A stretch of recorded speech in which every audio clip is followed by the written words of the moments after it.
This is how to read a car wiring diagram. And by the end of it, you'll be able to follow any circuit in a factory service manual, end to end, without getting lost. Here's a real one, open on screen. It looks like a maze of colored lines. It is not. A car wiring diagram is built on a handful of rules, and once you know them, you just trace the current from the battery through a switch, maybe through a relay, into the load, and back to the body of the car. Let me show you what makes an automotive diagram different. Then we'll trace one live. So why does a car wiring diagram look nothing like a house diagram? 3 big differences. First, it's 12 volts, direct current off a battery, not 240-volt alternating mains. So there's no live-in-neutral pair the way a house has. Second, and this is the one that trips everyone up, the ground is the car itself. The metal body and chassis are the return path. So instead of a neutral wire running all the way back to the source, current just dumps into the nearest bit of bare metal. That's why you'll see little ground symbols scattered all over the diagram. Each one is the same electrical point, the car's body. Third, everything is color-coded and connector-based. Every wire has a color and a gauge, and it plugs through number connectors that let a single circuit jump across several pages. Learn those 3 things, and the maze turns into a map. Quick note before we go deeper. Everything I'm drawing and tracing is in a free browser editor. No install, no sign up. It's at circuitdiagrammaker.app, and the link is in the description. Open a car diagram and trace along with me. Start with power and ground, because that's the frame everything else hangs on. The source is the battery, 12 volts, and on most diagrams, the alternator sits right next to it, because once the engine runs, the alternator is really what's feeding the system. From the battery, a heavy wire goes to a fuse box, and out of the fuse box, the circuits fan out. Now the ground. Follow any load, a lamp, a motor, a module, and its return wire does not go all the way back to the battery negative on the diagram. It ends in a ground symbol. That little symbol means bolted to the car's body. The body metal carries the current back to the battery's negative terminal. So every one of those ground symbols all over the sheet is electrically the same node. When you're tracing and a wire just ends in a ground symbol, don't go looking for where it continues. It's home. It's reached the chassis, and the chassis is the return path. Next, the wires themselves, because in a car, the color is information. Every wire is labeled with a color code and usually a gauge. A code like B/W means a black wire with a white stripe. Some manuals write the color, some use 2-letter abbreviations, and every proper diagram has a color code key.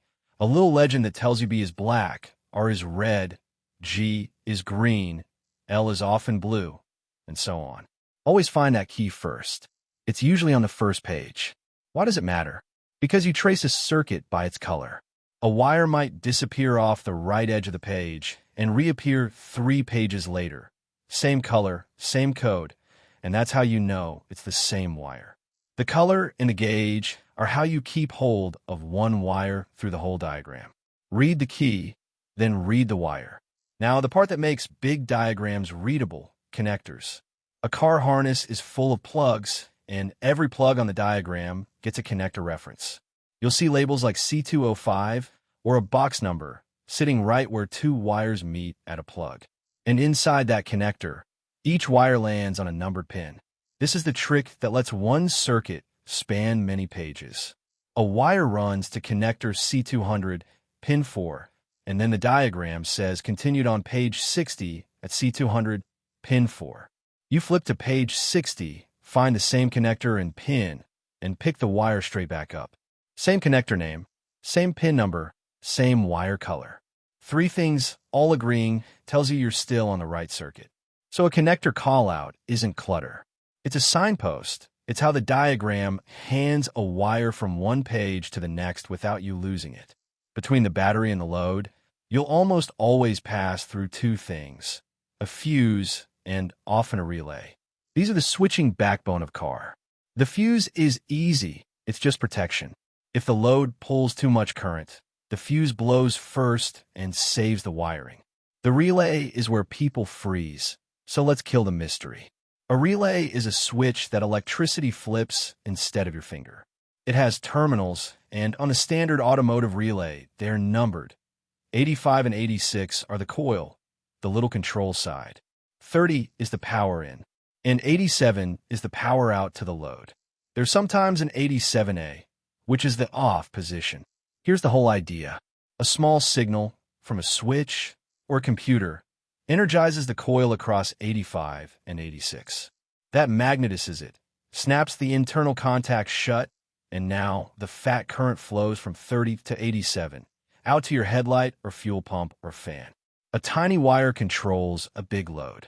When you see those numbers on a diagram, 30, 85, 86, 87, you're looking at a relay, and now you know exactly what each pin does. Now, put it all together, the method to actually read any car circuit. You always trace in the same order. Start at the battery, or the fuse that feeds this circuit. Move to the switch, the thing that turns it on, an ignition switch, a door switch, a button. Then through any relay, using those terminal numbers to see the control side and the power side. Then into the load, the lamp, the motor, the module that actually does the work. And finally, follow the load's other wire down to its ground symbol, back to the chassis. Battery, switch, relay, load, ground. If you can walk that path with your finger, using the colors and the connector callouts to jump across pages, you have read the circuit. That's the whole skill. Let's do it for real. Here's a car, circuit open in the editor. Start at the source on the left, 12 volts, the battery. Follow the wire. This is the hot wire. Always live. It runs across to the control, the switch. Past the switch, it becomes the switched wire. Now it only carries power when the switch is closed.